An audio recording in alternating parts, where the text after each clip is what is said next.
Qu'est-ce qui m'a amené à la magie? Ouais, Comment j'ai par commencé? exemple, ouais. Tu veux la vraie version ou tu veux la version jolie et enrobée? La version qui est possible de dire à un public. Je sais plus, mais ouais, j'ai commencé la magie sur le tard, j'avais 20-21 ans en 2001, 2000-2001. 2008, j'ai franchi le cap de bosser comme magicien à temps complet. Donc, tu étais DJ avant, c'est ça? Ouais, Ok. j'étais DJ, j'étais graphiste, mais qu'est-ce que tu fais n'importe quoi. On voit pas mal d'auteurs que la communauté magique traite de génie. La communauté magique est très très forte pour créer des monstres d'ego. Pour créer des divinités et mettre des gens sur des piédestals. Voilà. Et du coup, il y a des auteurs et tout, dont j'aime les travaux d'ailleurs, mais qui sont traités de génie, etc. Parce que quand ils expliquent leurs trucs, quand ils publient leurs choses, etc., ils oublient de dire « Ah ben je me suis inspiré de ci, je me suis inspiré de ça ». Donc j'adore m'asseoir et écrire mes textes, chercher des vannes, me mettre devant une feuille blanche et dire « Alors voilà, j'ai ce tour qui est prêt à partir, il me faut de la vanne et je vais me forcer à écrire de la vanne, machin, etc. » Bonjour et bienvenue dans Détour de magie. Aujourd'hui, on a le plaisir de recevoir Julien Loza. On va discuter de magie, évidemment, de mentalisme et de son travail aussi sur les petits papiers. Mais juste avant ça, vous êtes plus de 70% à nous regarder sans être abonnés. S'il vous plaît, abonnez-vous. Ça nous aide énormément. Si vous aimez ce genre de contenu, n'hésitez pas aussi à vous abonner à la newsletter. On publie du contenu 2 fois par semaine et ça pourrait vraiment vous intéresser. Salut Julien. Salut Thibaut. Comment ça va? Ça va bien, ça va bien. Merci. Abonnez-vous, merde. Abonnez-vous.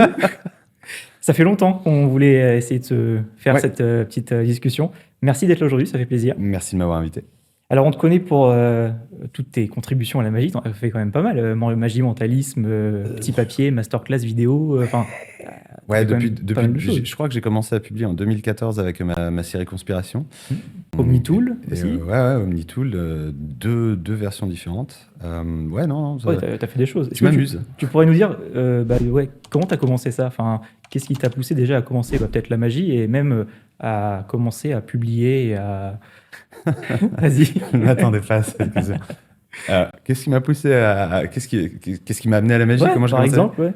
Tu veux la version officielle ou la version officieuse? Non, tu veux la vraie version ou tu veux la version jolie et enrobée? La version qu'il est possible de dire à un public. Ok, donc la version enrobée. La version enrobée. Alors, La version en fait, soft. j'avais pour habitude d'acheter beaucoup de DVD. Et un jour, j'ai reçu un DVD de l'école de la magie. Et je me suis dit, c'est quoi ce bordel? C'est pas du tout ce que je voulais. Tu nous as fait comme Robert Houdin qui a reçu un livre de magie au lieu d'horlogerie. Toi, tu as reçu un DVD mais de alors magie. moi, c'était pas de l'horlogerie, si tu veux. Voilà. Voilà, je pense qu'on va s'arrêter là sur les détails.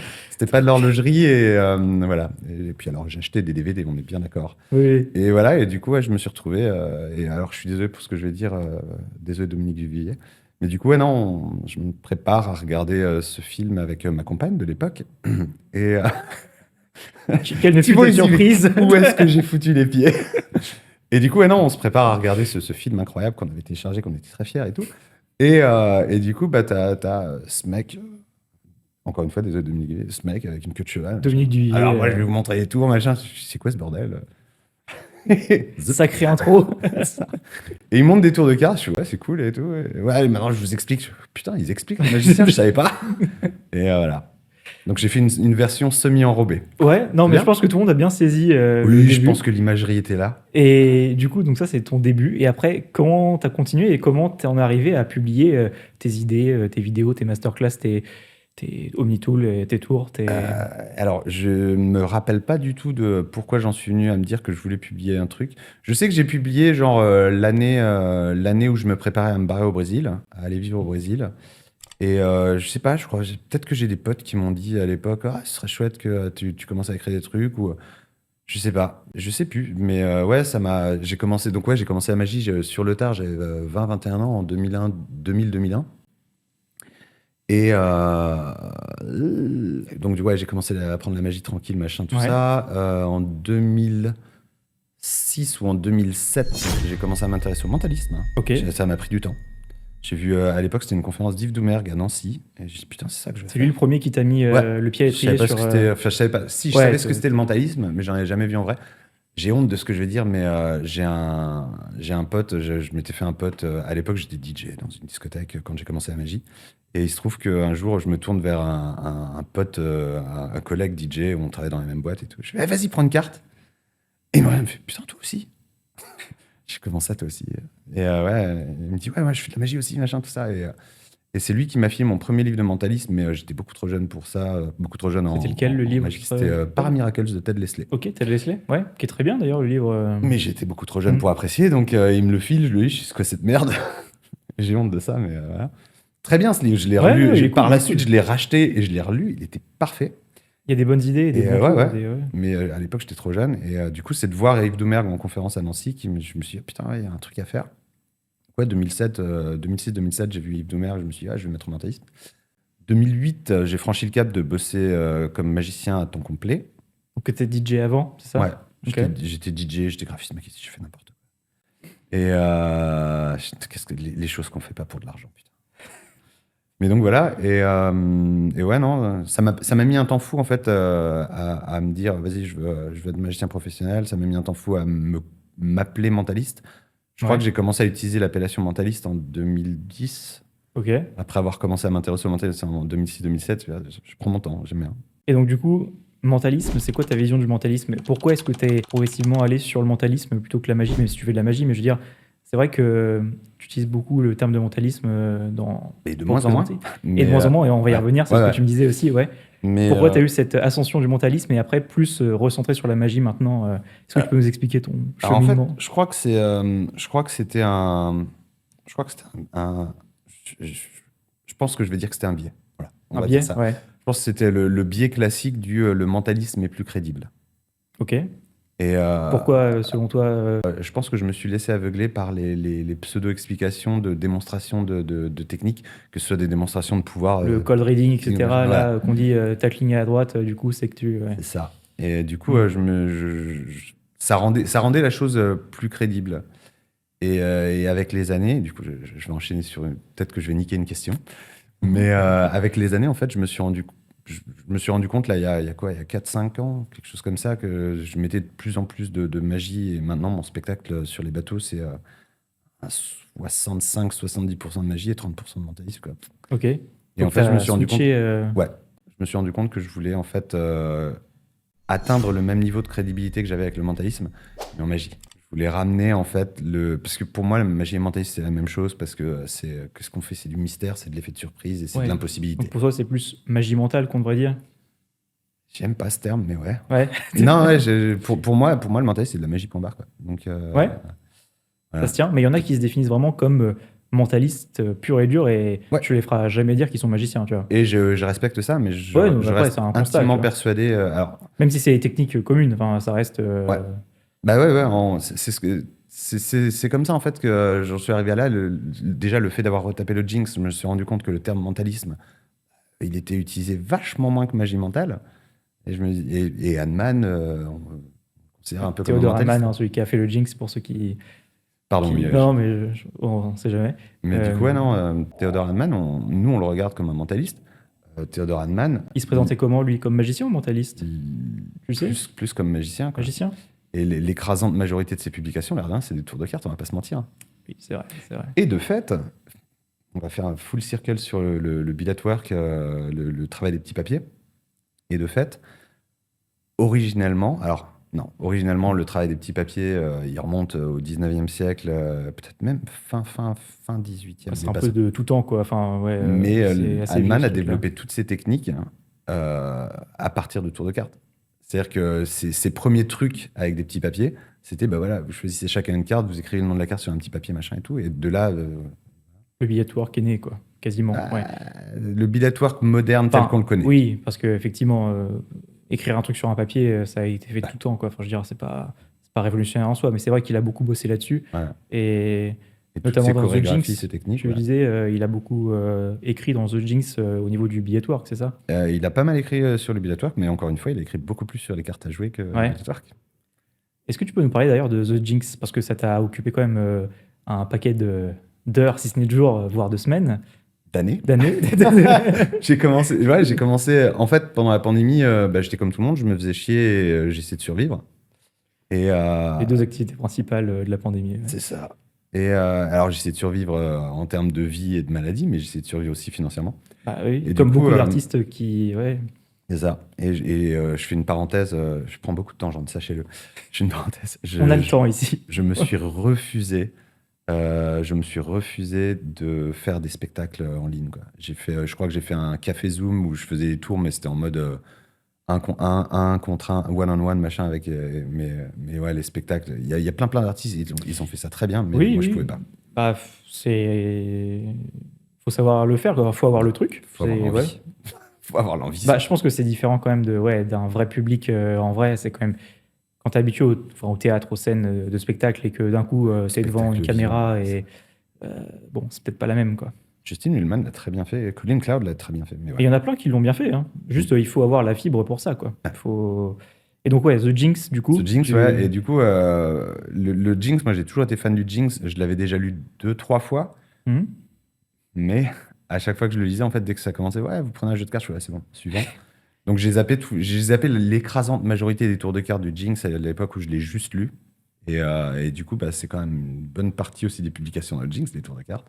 On discute avec un pote, Nestordi et tout, et je lui dis, putain, c'est crade le Jinx à lire, c'est vraiment sale, quoi. La police d'écriture est dégueulasse. Moi, j'ai les bouquins, l'encre, elle s'efface à moitié. Tu lis 2 paragraphes et là, ça te dit revenez 3 pages en arrière pour la suite du truc et puis passez à 5 pages plus tard et tu fais C'est pas trop mis en page, non, c'est un peu. Ouais, c'est sale.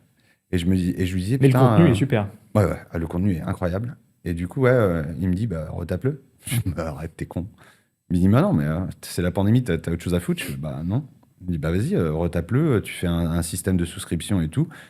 Et tu lances le Jinx 1 fois par semaine à tes abonnés, machin, et ils revivent l'expérience Jinx, entre guillemets. Mais en Et voilà, quoi. 2020, enfin Ouais, 2019 même, pandémie, ouais. 2020. Et donc, du coup, ouais, 2020-2021, boum, je commence à envoyer ça et à publier un Jinx par semaine. Donc, pour rappel, les Jinx, il y en a 151 plus les extras. Je crois qu'il y a 5 ou 6 extras, un truc comme ça, Ouais. peut-être 4. Je sais plus. Entre 4 et 6 extras. Et un extra équivaut à 3, 4, 5 Jinx. C'est un pavé. C'est un gros truc, quoi. Et du coup, ouais, non, je retape ça et tout. Et du coup, bah, de retaper. Et alors, j'ai retapé. J'ai plein de gens qui m'ont dit, mais pourquoi tu fais pas de l'IA? Mais parce que, le fait de retaper, moi, bah, ça me force à lire, à relire en tout cas, et à lire les trucs que j'avais zappés. Et deux, j'ai fait, je crois, un numéro sur les 151 plus extra. J'ai fait un numéro en IA pour la déconne, juste pour voir. Et en fait, l'IA, elle sautait des paragraphes, elle essayait de corriger des trucs elle-même en machin, elle changeait des noms de cartes à jouer. Tu dis, bah oui, mais tu viens de niquer le tour. Je passais plus de temps à corriger l'IA qu'à retaper. Je fais, ouais, non, je vais retaper. Ouais. Et du coup, voilà. Et ouais, non, je retape le Jinx, je tombe sur des pépites de tours que j'avais zappé, des tours de cartes principalement. Et du coup, ouais, j'ai commencé à prendre des notes. Et ouais, chaque semaine, c'était un Jinx et des notes de Julien quand j'avais des trucs à dire. Des fois, je disais, oh, bah, là, non, je suis désolé, j'ai rien à dire. Bisous, bonne lecture. RS, rien à signaler. Ouais. Vous aimerez sûrement, mais moi, j'ai rien à dire. Voilà. Et du coup, ouais, non, c'était Et assez qu'est-ce que ça incroyable. t'a, alors pas appris, mais en tout cas, qu'est-ce qui t'a plu dans le Jinx? Qu'est-ce qui te Tout, plaît dans ce projet-là de Jinx? ben, le fait de pouvoir permettre aux nouvelles générations de continuer à lire Theodore Hanman, Theodore Hanman, de faire. Parce que l'air de rien, en fait, les scans, il existe déjà des scans du Jinx, Mhm. mais c'est des scans qui ont été faits il y a 15-20 ans avec la technologie de l'époque. Et sur des exemplaires C'est déjà sale. pas top. Voilà. Donc, ouais. Et c'est pas. C'est lisible, mais t'as toujours ce problème de tu lis 2 paragraphes, reviens 2 pages en arrière, machin, tout ça. Là, c'est voilà, tu lis et ça s'enchaîne, et la mise en page est plus claire, la police d'écriture est plus claire. J'ai retravaillé un peu les images pour qu'elles soient un poil de cul plus net, machin, tout ça. J'ai fait ce que j'ai pu avec ce que j'avais. Mais ouais, et ce qui me plaît dans le Jinx, c'est tout en fait, c'est de me rendre compte que, tu sais, il y a cette vieille phrase de tout est dans le Tarbel, tout est également dans le Tout Jinx, est ça dans le marche Jinx. aussi, Ouais. et tu te rends compte que. Bah, sur 150 numéros, de toute façon, Ouais. il a quand même vu large, quoi. Ouais. Et du coup, notamment, il y a les travails de petits papiers dans le Jinx. Est-ce que tu peux me dire qu'est-ce qui te plaît dedans, dans le billet work? Tes inspirations, tes sources, qu'est-ce qui te plaît, Et qu'est-ce qui te... la réponse va être très simple. Qu'est-ce qui me plaît dans le billet work? C'est que tu peux tout faire, mais tout. Tu peux faire tes cartes à jouer, mais aussi des noms, des prénoms, des... Mais pas que, en fait, pas que sur les divinations, les machins. Tu peux faire des transpositions, tu peux faire des transformations, tu peux faire des écritures spirites, tu peux faire bon, bah, des lectures de pensée, des prédictions, parce que, bah, évidemment, mais tu peux vraiment tout faire. C'est-à-dire qu'avec des techniques de bullet work, je sais pas si tu te rappelles de cet effet, je crois que c'était Ji Sankey qui avait fait ça. C'était. Si, ouais, c'était Ji Sankey. Je suis parti sur un autre effet dans ma tête. Ah, vas-y. Il y avait un effet de torsion de cuillère où tu faisais dessiner une cuillère sur le billet avec le How to Lunch. Ok. Tu sortais et la tu cuillère tordais était... une cuillère, une vraie cuillère, et tu te rendais compte que la cuillère en dessin avait tordu aussi. Ça, je crois pas que ce soit Gsankey, mais ça, tu peux le faire avec du Billetwork sans Out to Launch, juste avec une manip. Mhm. Il y a Gsankey qui a fait cet effet incroyable où tu dessines 3, 4, 5 symboles et tu les montres à tout le monde et tu dis ouais, je vais lui faire oublier un symbole. Et là, tu lui donnes le papier, tu dis ouais, retiens bien tous les symboles, machin et tout. Et quand il nomme les symboles, bah, on se rend compte qu'il en a fait. Tu peux le faire, et lui, il le fait avec un Out to Lunch aussi. Et tu peux le faire avec juste une technique de petit papier. Ouais, il y a plein de Si techniques je pour te faire ça, fais mais ouais. signer un petit papier, qu'on le replie, qu'on le met, qu'on le brûle, qu'on fait ce que tu veux, je le ferai apparaître où je veux. Tu peux Tout piquer faire. l'info, tu Ouais. peux. Ouais. Donc c'est ça qui te plaît, quoi. C'est le fait Ouais, de. c'est la versatilité du bordel et de me dire que ouais, là, dans un petit booklet que j'ai édité à 15 copies et que j'ai donné à des potes, je l'ai même pas vendu. Je l'ai donné à des potes. Ah, si, je l'ai vendu récemment, Je mais crois que tu l'avais montré à Blackpool l'année dernière, non? le petit livret noir avec. Tu Ouais, nous l'avais montré l'exemplaire et tu avais dit ouais peut-être qu'il bien. était en 15 copies, que Ouais. voilà, ouais. Et j'ai même des potes qui m'ont dit ah, et moi, tu m'en donnes pas un. Je suis ouais, mais alors attends. Et là, t'ouvres. Et c'est marqué ouais, livre édité à 15 copies juste pour les amis Des billets qui sont vraiment obsédés comme je le suis. Et je lui dis, ça restera à mort quand même. Donc toi, tu fais pas partie de la deuxième carte, tu fais partie des amis. Et du coup, ouais, dans ce truc-là, entre-temps, je l'ai vendu parce que j'ai fait un séminaire en anglais sur le Billetwork et j'ai dit, ouais, je leur file le PDF comme ça, hein, mais pas le livre. Et dedans, ouais, il y a tout un truc d'écriture spirit où j'écris en temps réel une réponse à une question posée à un esprit, machin. Tu peux tout faire, putain. J'ai Et fait du pickpocket avec ça. comment ça? J'ai écrit une routine de pickpocket qui utilise juste des techniques de Billetwork. Tu peux nous en dire un peu plus ou Je peux te décrire le truc et les faits en tout cas, enfin la méthode, pas la méthode, mais les faits, Bah, ceux qui ont suivi mon taf ou ceux qui s'intéressent un peu au Billetwork vont me mentir, mais ça me dérange pas. Mais grosso modo, l'idée c'est que bah voilà, je te demande de sortir ton portefeuille, tout ça, et je te sors 2 papiers. Il y en a un que je pose là, je dis on y reviendra, et j'ouvre le deuxième et je te dis bah t'as un objet qui t'est cher, quelque chose de vraiment cool et tout. Et je sais pas, tu me dis ta bague, une connerie. Je dis ah cool. Bah tiens, écris bague, machin et tout. On le replie, je dis bah tiens, mets-le dans ton portefeuille parce que moi c'est safe quoi. Et du coup, l'autre papier, bah tiens, déplie-le et lis-le à voix haute. Et pendant que tu le lis à voix haute, c'est un truc du genre ceci est une misdirection pour pas que tu vois que je. que je fais un truc. Et pendant que tu le lis à voix haute, moi je suis comme ça sur la table et je me rapproche gentiment de ton portefeuille. Et je pose un doigt sur le portefeuille et t'as fini de lire. Tu relèves les yeux et je fais ah. Pas très discret visiblement. Je fais marche arrière. Je fais ouais. Alors, pickpocket, je suis pas super bon, mais alors en magie, je suis plutôt correct. Je te demande d'ouvrir, donc tu mets le papier de côté, le papier de misdirection de côté. Je te demande de rouvrir ton porte-monnaie et tout, enfin ton portefeuille.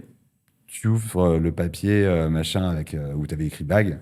Et ceci est une misdirection et tout. Et là, je fais, c'est l'autre en fait. Et c'est le papier que tu avais reposé. Et quand tu l'ouvres, c'est la bague et tout. Donc c'est pickpocket transposition et tout. Et, Ah, c'est chouette. Ouais. et ça tape vraiment bien. J'ai un pote qui bosse sur Virgin Voyage, une compagnie de bateaux de croisière, qui faisait partie de ces 15 potes à qui j'ai donné le bouquin en exclusivité, Ouais. machin. Et il m'a envoyé un message, il me dit putain, je viens de le tester, ça bute. Bah, c'est tout con, voilà, t'as juste 2 petits switches à la con et roule. ça marche, c'est trop ouais. bien. Ouais. Et c'est qui tes sources là-dessus, enfin tes inspirations sur le Billetwork? Bah, mes grosses inspirations, c'est évidemment Theodore Hanman et Al Baker. J'aime beaucoup aussi ce qu'a fait Bob Cassidy sur le sujet. J'aime beaucoup ce qu'a fait Bruce Bernstein sur le sujet. Enfin, Bernstein en français. Bernstein, ouais. Bernstein. Je sais pas pourquoi ils font ça comme ça. Passons. Et du coup, voilà. Qu'est-ce qu'il y a d'autre Et est-ce que tu aurais même une trouvaille que tu as faite? Là, tu nous as parlé du pickpocket avec les billets de work. Tu as un truc dont tu es fier, une petite trouvaille avec les billets que tu as faite? Je suis assez fier de toutes mes routines, mais j'ai l'humilité nécessaire pour dire que c'est des assemblages, en fait.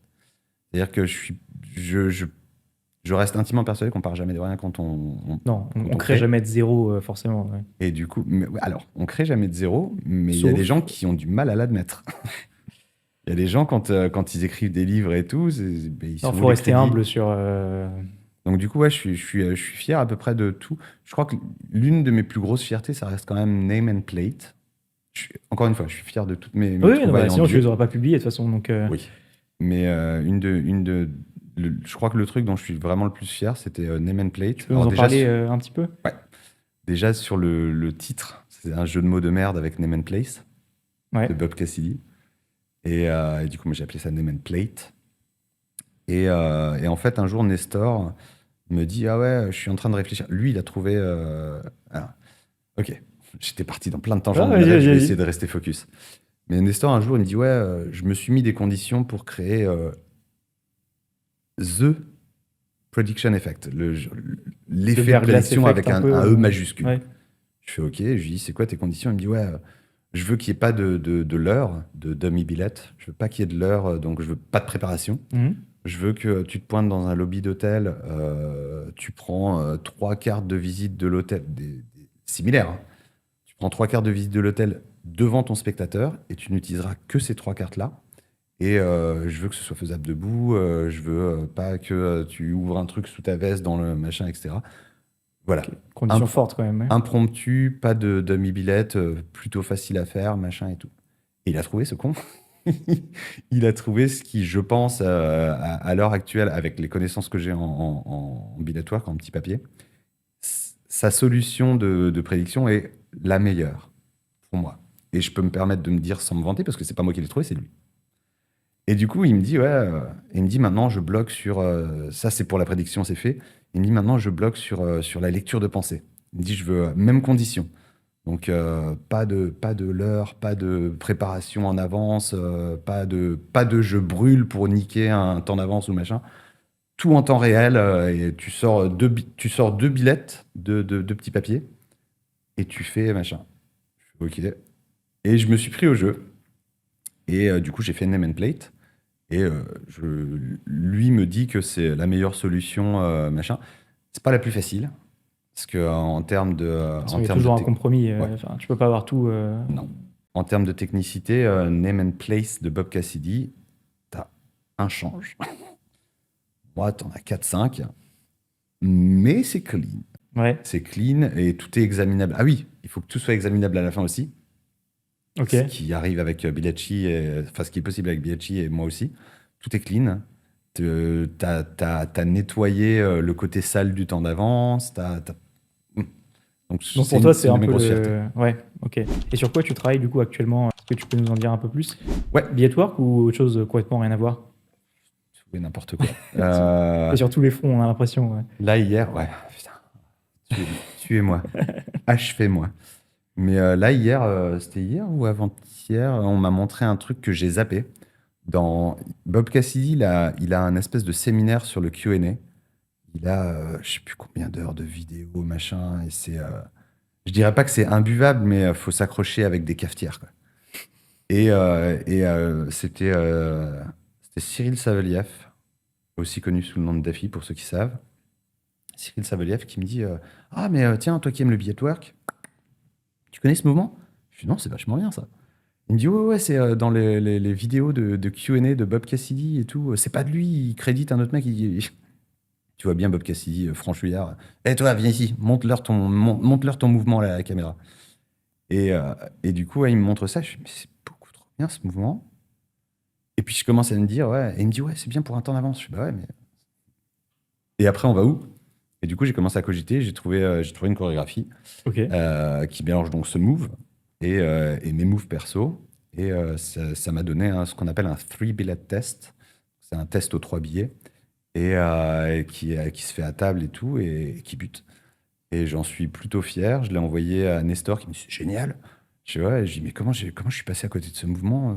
Il me dit bah non, moi je le connaissais. Il me dit j'en ai même parlé à Pierre Onfroy qui est excellent en billet work aussi. Il me dit j'en ai même parlé à Pierre Onfroy. Je dis, Qu'on a reçu d'ailleurs dans le podcast, Pierre Onfroy. Ah, Ouais. ok. Je vous invite à aller voir la vidéo qu'on met juste ici. Ah mais oui, Oui. elle est dans mes favoris, je l'ai toujours pas regardée. Putain. Comment ça? Désolé. Non, je regardais Pierre, Clément. si tu vois, on te salue. Si tu nous vois, t'es chauve. Et du coup, ouais, et Nestor me dit, mais si, je suis sûr que je te l'ai montré. Je dis, bah écoute. Et Ça du entend une oreille et ça sortit par c'est l'autre. ça. Et au final, ouais, on me l'a montré. Et ouais, sans me la raconter, en 5-10 minutes, j'ai trouvé ça. Mais en 5-10 minutes, plus les années d'obsession sur le billet work, où je fais, bah, on connecte tous les fils et on y va. Et du coup, ouais, je pense que ça va aller dans Billet for the Modern Man Reader, volume 6. Volume 6 déjà. Putain.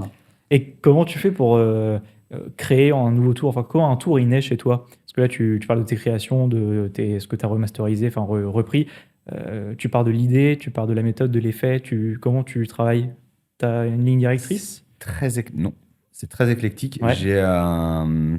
En fait, je sais que Pierre et moi, par exemple, on est vraiment à l'opposé l'un de l'autre là-dessus. Pierre, il est capable de se poser à son atelier, sa table, machin et tout, et de dire, bah voilà, moi je veux faire un truc avec ça, et il va chercher, il va machin, etc.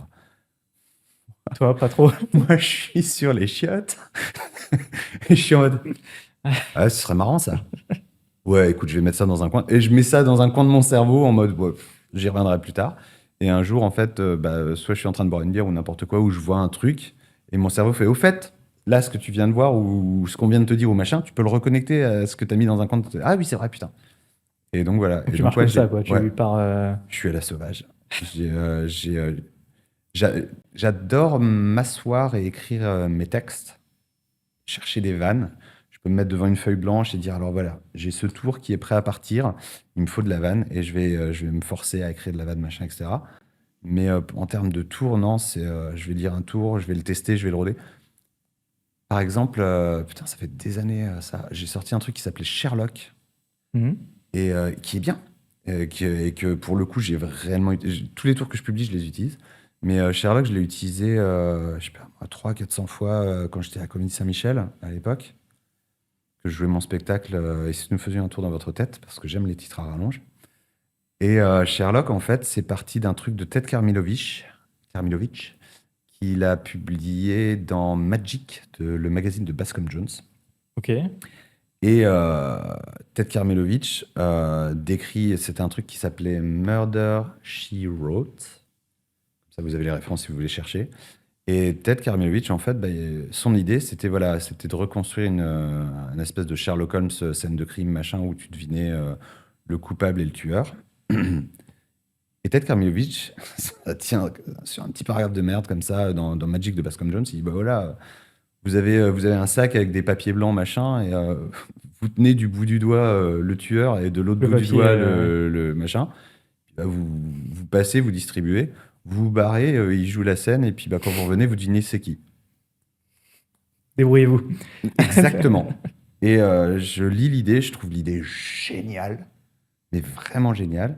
Et je fais, bah, mais ça marche pas dans la vraie Qu'est-ce qui vie. marche pas? Ah oui, le fait de Ah bah forcer tout. comme ça. Ouais. Ouais, tout, ça marche pas. Le fait que la victime et le tueur soient les deux derniers, bah, ça te saute à la gueule. Tu fais, bah non. Le fait que tu dises aux gens, bon, bah, je me barre, et puis vous faites le truc, et Oui, puis sur scène, c'est pas quand possible, vous ça, avez par fini, exemple. vous me rappelez, bah, ça marche pas. Mm. Et je soupçonne, et j'adore les écrits de Ted Karmilovitch, mais je soupçonne en fait que c'était juste une idée théorique et qui s'est dit, ouais, c'est cool ça. Hop, Ouais. magazine, roule. Donc, du remplissage, C'est c'est bien, parce chaud. qu'il y a des gens comme toi qui prennent l'idée théorique et après qui Ouais. qui la travaillent, Et quoi. du coup, je l'ai rodé, machin et tout. À l'époque, Fabien Olicard et moi, on traînait énormément et ensemble. Faut que je termine mes phrases. On traînait énormément. Et on traînait énormément ensemble et tout. Lui, il jouait à Paris, moi aussi, tout ça. Et on se donnait des conseils les uns les autres sur nos spectacles respectifs. Et il me voit jouer ça, il me voit le tester et il me dit c'est- va falloir étoffer un peu le bordel.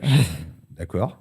C'est lui qui a eu l'idée d'avoir une voix off pour diriger les gens pendant que je me barrais, parce que la première fois que je le teste, bah, je fais, bah voilà, je le Je m'en teste tel vais. que je l'ai lu, quoi. Ouais. Je vais me barrer, puis vous faites, puis bah, tu te barres, et puis les gens, ils sont comme ça, ils font, Qu'est-ce qu'on est censé faire? bah, moi, j'y vais pas, quoi. Ouais. Qu'est-ce qu'on fait déjà? Qu'est-ce qu'il a dit, ce con? Donc voilà, donc Fabien me dit non, il faut que tu aies une voix off pour. Tu vas leur dire qu'il va se passer ça.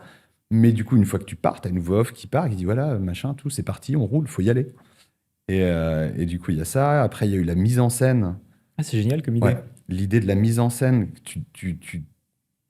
tu désignes, c'est ça le terme en français, tu désignes un metteur en scène, donc tu dis ah, machin, bidule, truc, muche, tu as distribué les papiers, etc. Et tu dis bah toi, t'es le metteur en scène. Et donc, du coup, tu pousses toute la responsabilité Sur de la lui. fluidité du bordel sur ce mec. Tu lui files une mise en scène comme ça, il n'est pas perdu non plus. Il a juste à suivre les lignes directrices et tout. Et à partir de là, donc à partir de cette idée brute, on a commencé à étoffer machin. On est parti sur, mais attends, si je retrouve le tueur et la victime, bah, je peux aussi avoir l'arme du crime. Hmm. Et on s'est dit, bah, il faudrait prédire l'arme du crime. Et puis, on a commencé à déconner sur comment machin et tout. Et Ouais, tu fais voilà. vraiment le jeu là, c'est trouver le chandelier avec. Ouais, c'est vraiment ça. Ouais. Et du coup, voilà. Et après, moi, j'ai ramené des subtilités pour pas avoir justement la victime et le tueur, que ce soit les deux derniers qui ont des papiers. Donc, j'ai rajouté une petite subtilité machin là-dessus. Et tu brodes, tu brodes, tu brodes. Et puis, quand tu arrives au moment où tu te dis, putain, c'est quand même vachement différent du truc original, tu Ouais. dis, bah, je peux le publier. Sans oublier de dire d'où ça vient. En mettant les Sinon, crédits, c'est les malhonnête. notes, et ouais. Enfin, en tout cas, moi, j'estime que c'est malhonnête. Et Ce qui voilà. enlève en plus rien à ton travail. Je veux Non. dire, Non, mais alors je pense en fait que les gens qui créditent mal ou crédite pas. qui créditent pas, je pense qu'ils doivent avoir ce biais de se dire que. Ils ont peur, tu penses, de se dire, c'est un peu avoué que. Et je pense qu'ils ont presque pas tort, parce que je ne citerai personne, mais on voit pas mal d'auteurs que la communauté magique traite de génie. Et vraiment, la communauté magique est très très forte pour créer des monstres d'ego. Pour créer des divinités et Voilà. mettre des gens sur des piédestals. Voilà, Ouais. voilà. Et du coup, il y a des auteurs et tout, dont j'aime les travaux d'ailleurs, mais qui sont traités de génie, etc. Parce que quand ils expliquent leurs trucs, quand ils publient leurs choses, etc., ils oublient de dire ah ben je me suis inspiré de ci, je me suis inspiré de ça. Donc du coup, le magicien moyen, j'aime pas le terme, mais voilà, Non, mais le magicien de la communauté, celui qui s'intéresse un peu moins à va se dire l'histoire et ah mais ouais. c'est sorti de nulle part. Bah ouais, mais non, c'est juste qu'il a pas dit que ça De sortait toute de façon, nulle part. créer ex nihilo de zéro, c'est Ouais. quand même vraiment compliqué. C'est quoi. chaud, hein. C'est- Mais je suis sûr que c'est quasiment impossible en vrai. Moi, je pense que tu peux, mais sur certaines bases comme nouvelles technologies, par exemple. Bah là, forcément, comme il y a une nouvelle technologie, tu peux créer des trucs qui n'existaient pas avant. Par Tu crées contre, des méthodologies, oui, des méthodologies mais ou pour des des... effets qui sont les mêmes. Merci d'avoir regardé cette vidéo. Si elle vous a plu, n'hésitez pas à la partager à un ami fan de mentalisme également. On a également un newsletter, n'hésitez pas à vous abonner. Et moi, je vous dis à très vite pour une prochaine vidéo.